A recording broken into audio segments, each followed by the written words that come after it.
Welcome to pharma PSC exam. ആദ്യത്തെ ക്ലാസ്സിൽ organic കെമിസ്ട്രിയുടെ basic ആയിട്ടുള്ള കുറച്ച് ക്വസ്റ്റ്യനും അതിൻ്റെ ആൻസറുമാണ് ഇന്ന് നോക്കാൻ പോകുന്നത്. ഓർഗാനിക് കോമ്പൗണ്ട്സിൽ കാർബൺ എപ്പോഴും 4 ബോണ്ടായിരിക്കും. കാർബൺ ഡബിൾ ബോണ്ടിൽ എപ്പോഴും ഒരു സിഗ്മ ബോണ്ടും ഒരു പൈ ബോണ്ടും കൊണ്ടാണ് മേഡപ്പ് ചെയ്തിരിക്കുന്നത്. അതുപോലെ കാർബൺ ട്രിപ്പിൾ ബോണ്ട് എന്ന് പറയുന്നത് 2 പൈ ബോണ്ടും ഒരു സിഗ്മ ബോണ്ടും ആയിരിക്കും. സിംപ്ലസ്റ്റ് ആയിട്ടുള്ള ആൽക്കൈൻ എന്ന് പറയുന്നത് CH ട്രിപ്പിൾ ബോണ്ട് CH ആയിരിക്കും.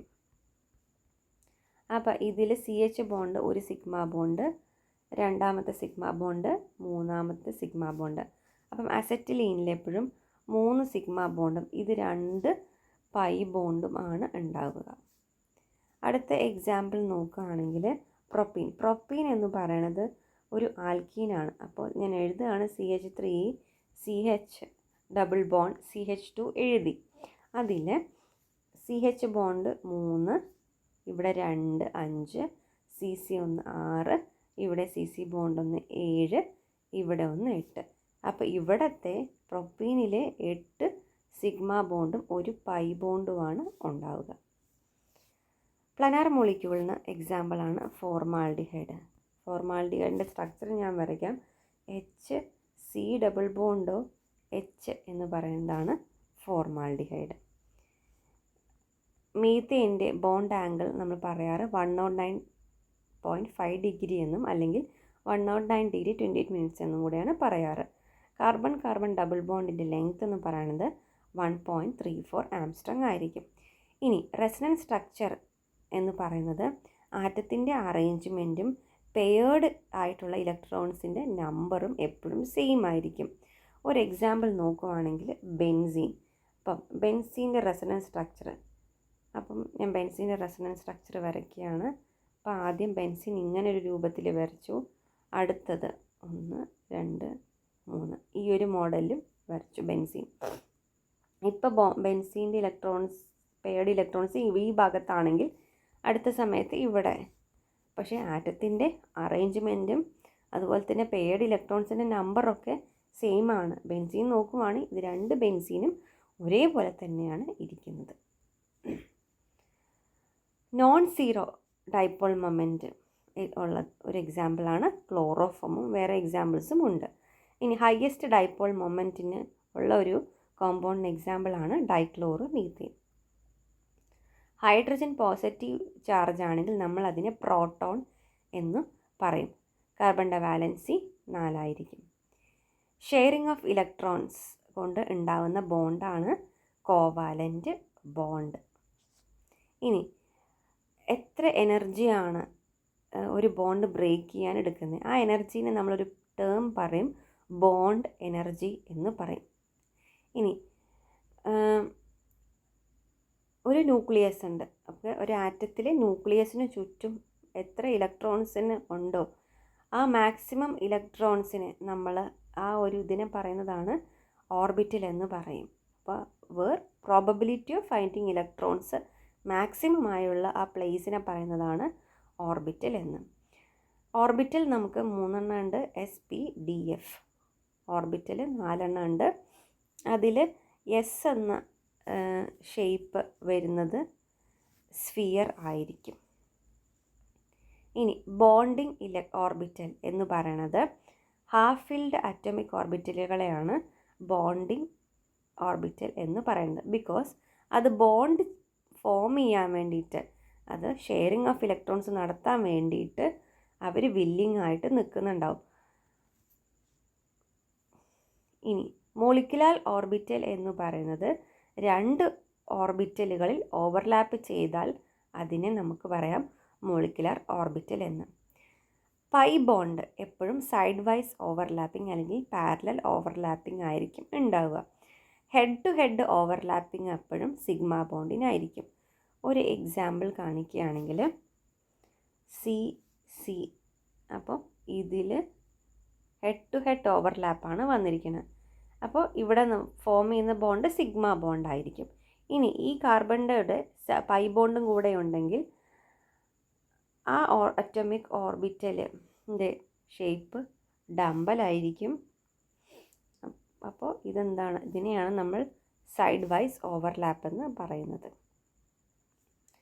sp3 ഓർബിറ്റിൽ ഫോം ചെയ്തിരിക്കുന്നത് ഒരു എസും 3 പിയും കൂടെ ചേർന്നിട്ടായിരിക്കും. ഒരു എക്സാമ്പിൾ പറയുകയാണെങ്കിൽ മീതെയിൻ ആയിട്ട് ഒരു എക്സാമ്പിൾ ഞാൻ എടുക്കാം. CH4 എഴുതാം. CH4 എന്ന് പറയുന്നത് നമുക്ക് എക്സ്പാൻഡ് ചെയ്ത് എഴുതുവാണെങ്കിൽ ഈ കാർബണെ ഞാൻ എക്സ്പാൻഡ് ചെയ്യാണ്. കാർബണിൻ്റെ ഇലക്ട്രോൺസിൻ്റെ എണ്ണം 6. അപ്പോൾ നമുക്ക് 1s2 2s2 2p2 എന്ന് നമുക്ക് പറയാം. അപ്പോൾ ഇതിൻ്റെ ഓർബിറ്റിൽ വരയ്ക്കുന്ന സമയത്ത് ഡബിൾ സ്പിൻ ഇട്ട് വരയ്ക്കും. ഇത് 1sൻ്റെ, ഇത് 2sൻ്റെ, ഇത് പിൻ്റെ. നമുക്കറിയാം പി ഓർബിറ്റിൽ px ഉണ്ട്, py ഉണ്ട്, pz ഉണ്ട്. അപ്പോൾ ഇവിടെ പിയിൽ 2 ഇലക്ട്രോൺ ഉള്ളൂ. അപ്പോൾ നമുക്ക് 2 ഇലക്ട്രോൺ ഈ ഓർബിറ്റലിനകത്ത് ഈ ഒരു കൊടുത്തു. ഇനി ഇത് വന്നിട്ട് നമുക്ക് അടുത്തത് നോക്കുകയാണെങ്കിൽ ഈ ഇലക്ട്രോൺ ഉണ്ടല്ലോ, അതിങ്ങോട്ടേക്ക് ഷിഫ്റ്റ് ആവാറുണ്ട്. അപ്പോൾ നമുക്ക് ഇങ്ങനെ വരയ്ക്കാം. ഒരു എസ് ഇതിൽ വന്നു, പിന്നെ 1 2 3, അതായത് ഒരു ഇലക്ട്രോൺസ് എന്ത് ചെയ്തു, Z ഓർബിറ്റിലേക്ക് പോയി. എന്നിട്ട് ഇവർ തമ്മിൽ ഓവർലാപ്പ് ആവും. അപ്പോൾ ഓവർലാപ്പ് ചെയ്യുമ്പോൾ അപ്പം ടോട്ടലി എത്ര ഇലക്ട്രോൺസ് ആണ്? 4 ഇലക്ട്രോൺസ് എന്ത് ചെയ്തു, ജോയിൻ ആയി. അപ്പോൾ അറ്റോമിക് ഓർബിറ്റൽ ഹാഫ് ഫിൽഡ് ആയിട്ടുള്ളത് ഒരുമിച്ച് ചേർന്നിട്ട് മോളിക്കുലർ ഓർബിറ്റലായിട്ട് മാറി. അപ്പോൾ നമുക്ക് കിട്ടുന്നത് എന്താണ്? ഒരു എസും 3 പി ഓർബിറ്റലും കൂടെ ജോയിൻ ചെയ്തിട്ടാണ് sp3 ഹൈബ്രിഡൈസേഷൻ ഉണ്ടായത്. ഇനി ഇലക്ട്രോനെഗറ്റീവ് ആറ്റത്തിന് ഒരു എക്സാമ്പിളാണ് ഓക്സിജൻ. പോസിറ്റീവ് നെഗറ്റീവ് എൻഡുള്ള അങ്ങനെയുള്ള കോമ്പൗണ്ടിനെ നമുക്ക് പോളാർ ബോണ്ടെന്ന് പറയും. പോസിറ്റീവ് നെഗറ്റീവ് എൻഡ് ഇല്ല എങ്കിൽ നമുക്ക് എന്ത് പറയാം? പോളാർ എന്ന് പറയാം. ഓക്കെ, അപ്പം പോസിറ്റീവ് നെഗറ്റീവ് എൻഡ് ഉള്ളതിന് പോളാർ ബോണ്ട് എന്നാണ് നമ്മൾ പറയാറ്. ഡൈപോൾ മൊമെൻറ്റ് ഇല്ലാത്ത മോളിക്യൂളായിരിക്കും എപ്പോഴും നമ്മൾ പറയുക നോൺ പോളാർ മോളിക്യൂൾ എന്ന് പറയും. Intermolecular force of interaction strong ആയിട്ടുള്ളത് ഡൈപോൾ ഇൻറ്ററാക്ഷൻ എന്നാണ് പറയുക. അൺഷെയ്ഡ് പെയർ ഓഫ് ഇലക്ട്രോൺസ് ഉള്ള ആറ്റത്തിന് ഒരെണ്ണം എക്സാമ്പിളാണ് ഓക്സിജൻ, വേറെ എക്സാമ്പിളാണ് sulphur, nitrogen. Wave equation propose ചെയ്ത സയൻറ്റിസ്റ്റിൻ്റെ പേരാണ് ഷ്രോഡിംഗർ. ഇപ്പം ഒരു മോളിക്യൂള് പോളറൈസ്ഡ് ആയി നിൽക്കുകയാണെങ്കിൽ അപ്പം പൊളാരിറ്റി ആയി മാറി. അപ്പം നമുക്ക് ഡെൽറ്റ പ്ലസ്സോ അല്ലെങ്കിൽ ഡെൽറ്റ മൈനസ് എന്നുള്ള സിമ്പൽ യൂസ് ചെയ്യാം. സോഡിയം ക്ലോറൈഡിൻ്റെ മെൽറ്റിംഗ് പോയിൻറ്റ് 801 ഡിഗ്രി സെൽഷ്യസ് ആണ്. അയണിക് കോമ്പൗണ്ട്സിന് എപ്പോഴും മെൽറ്റിംഗ് പോയിൻറ്റ് കൂടുതലായിരിക്കും. ഡൈപോൾ ഇൻട്രാക്ഷൻ എന്ന് പറയുന്നത് 2 ഡൈപോൾസ്, അതായത് 2 ചാർജുകൾ തമ്മിലുണ്ടായ ഇൻട്രാക്ഷനെ പറയുന്നതാണ് ഡൈപോൾ ഇൻട്രാക്ഷൻ എന്നും. ഇനി ബോണ്ട് ഡിസോസിയേഷൻ എനർജി എന്ന് പറയുന്നത് ഒരു ബോണ്ട് ബ്രേക്ക് ആവുകയോ അല്ലെങ്കിൽ ഫോം ചെയ്യുകയോ ചെയ്യണ സമയത്ത് എത്ര എനർജിയാണ് അവിടെ യൂട്ടിലൈസ് ചെയ്തത്, അതിനെ നമ്മൾ പറയും ബോണ്ട് ഡിസോസിയേഷൻ എനർജി എന്നും. ഡൈപോൾ മൊമെൻറ്റം നമ്മൾ നോട്ട് ചെയ്യാൻ വേണ്ടിയിട്ടുള്ളൊരു സിമ്പലാണ് മ്യൂ. എപ്പോഴും ഒരു കോമ്പൗണ്ടിൻ്റെ മോളിക്കുലർ സൈസ് കൂടിക്കൊണ്ടിരിക്കുമ്പോൾ അതിൻ്റെ ബോയിലിംഗ് പോയിൻറ്റും എപ്പോഴും കൂടുതലായിരിക്കും. പോളാർ സോൾവെൻറ്റ്സ് എന്ന് പറയണത് എപ്പോഴും അയണിക് സബ്സ്റ്റൻസിനെ മാത്രമേ ഡിസോൾവ് ചെയ്യിക്കുകയുള്ളൂ. കാർബൺ കോമ്പൗണ്ട്സുകളുടെ സ്റ്റഡിനെ പറ്റി ചെയ്യുന്നതിനാണ് ഓർഗാനിക് കെമിസ്ട്രി എന്ന് പറയുന്നത്.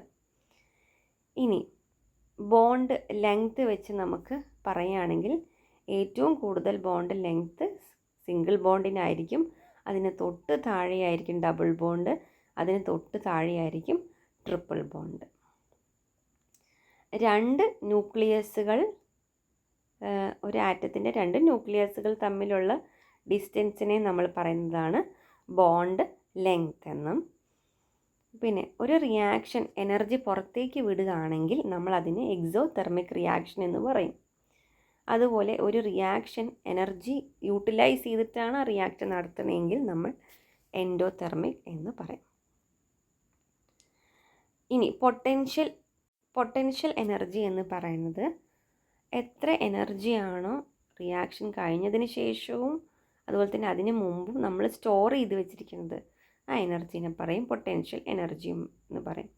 അപ്പോൾ മിനിമം എനർജി ഒരു റിയാക്ഷൻ നടക്കാൻ വേണ്ടതിന് നമ്മൾ ആക്ടിവേഷൻ എനർജി പറയും. അതായത് ആ മോളിക്യൂളുകൾ തമ്മിൽ കൊളൈഡ് ചെയ്യാനുള്ള എനർജിയാണ് ആക്ടിവേഷൻ എനർജി. ഇനി ട്രാൻസിഷൻ സ്റ്റേറ്റ് ഉണ്ടാവും. അതായത് ഒരു റിയാക്ഷൻ നടക്കുമ്പോൾ ഇൻ ബിറ്റ്വീനായിട്ട് പ്രൊഡക്റ്റും ഫോം ചെയ്തിട്ടില്ല, എന്നാൽ സബ്സ്റ്റൻസ് റിയാക്ഷൻ കംപ്ലീറ്റും ആയിട്ടില്ല. ആ ഒരു സ്റ്റേജിനെ നമ്മൾ പറയും ആക്ടിവേറ്റഡ് കോംപ്ലക്സ് അല്ലെങ്കിൽ ട്രാൻസിഷൻ സ്റ്റേറ്റ് എന്ന് പറയും. ഇനി അറ്റോമിക് ഓർബിറ്റലുകൾ ഉണ്ടാകുന്നത് മോളിക്കുലാർ ഓർബിറ്റുകളുടെ ഇൻ്റർമിക്സിംഗ് ആയിട്ടായിരിക്കും അറ്റോമിക് ഓർബിറ്റുകൾ ഉണ്ടാവുക. ഇത്രയാണ് ഇന്നത്തെ ക്വസ്റ്റ്യൻ. ഇനി അടുത്ത വീഡിയോയിൽ കാണാം. Thank you.